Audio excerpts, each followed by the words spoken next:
မင်္ဂလာပါရှင်နန်းနေကုကင်းဘလော့မှာကြိုဆိုပါရစေဒီနေ့မှာတော့နန်းနေကပုံရင်ကြီးထမင်းတုပ်စားမှာဖြစ်ပါတယ်နန်းနေပုံရင်ကြီးထမင်းတုပ်ကိုကြက်ဥကျော်လေးနဲ့ဂီယိုဒီစိမ်းလေးနဲ့ကြက်သွန်လေးကြိုက်ပြီးစားမှာဖြစ်ပါတယ်ဆိုတော့နန်းနေကတော့ပုံရင်ကြီးဆိုရင်အမြဲစားနေကြလင်းလက်ပုံရင်ကြီးကိုပဲစားပါတယ်သူကအရသာလေးစိမ့်စိမ့်လေးအရန်စားလို့ကောင်းပါတယ်ဒါဆိုရင်စပြီးတော့တုပ်လိုက်မယ်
နည်းအချုံမုံနှံငယ်ထည့်ပါတယ်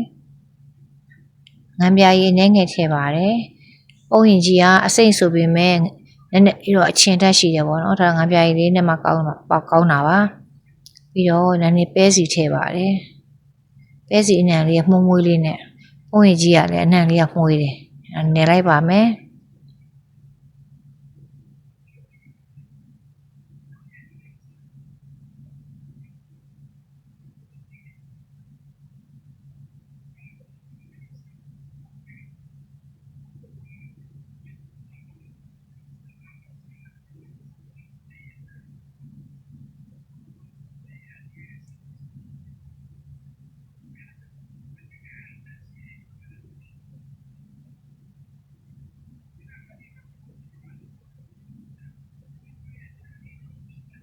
ဒါဆိုရင်တော့ရပြီပေါ့နော်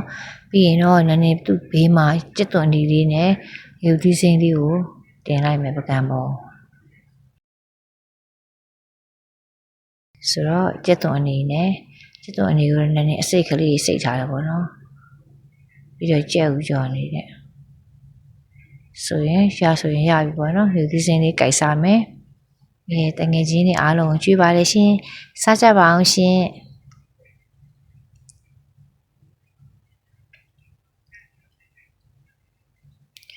စားကြပါအောင်ရှင်ဒါဆိုရင်နည်းနည်းလေးစားလိုက်တော့မယ်နော်နည်းနည်းကတော့ကြက်သွန်အနေအပြင်အဖြူလေးနဲ့နည်းနည်းတူမယ်ပေါ့နော်ရင်နွေးချမ်းလေးနဲ့စားမယ်အဲဆိုရင်နွေးပူပူလေးနဲ့ဆိုတော့ရုပ်သီးစင်းဆက်ဆက်လေးနဲ့ဆိုတော့စားလို့ကောင်းတယ်အခုရပိုင်းကလည်းမိုးတွေကတအားရွာတော့ချင်းဆက်ဆက်ကလေးပဲမြဲစားခြင်းတယ်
ရုပ်သီးစင်းကတော့ရင့်တော့ရှယ်ဆက်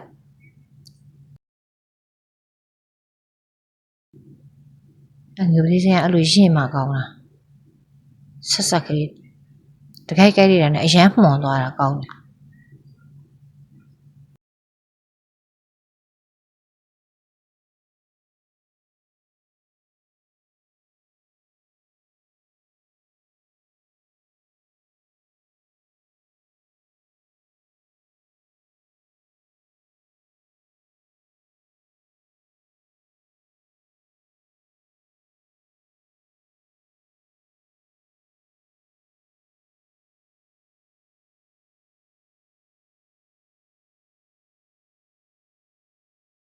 အပေါ်မှာပစွန်ကြောက်လေးတင်မယ်ဆိုပြီးနင်းယူထားပြီးမေ့သွားတာစားနေတယ်မှာတတိယပစွန်ကြောက်ကမေ့သွားတော့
ကျတော့အဖြူလေးနဲ့တူစား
လို့ကောင်းတယ်စားလို့လည်းပြီးသွားပြီ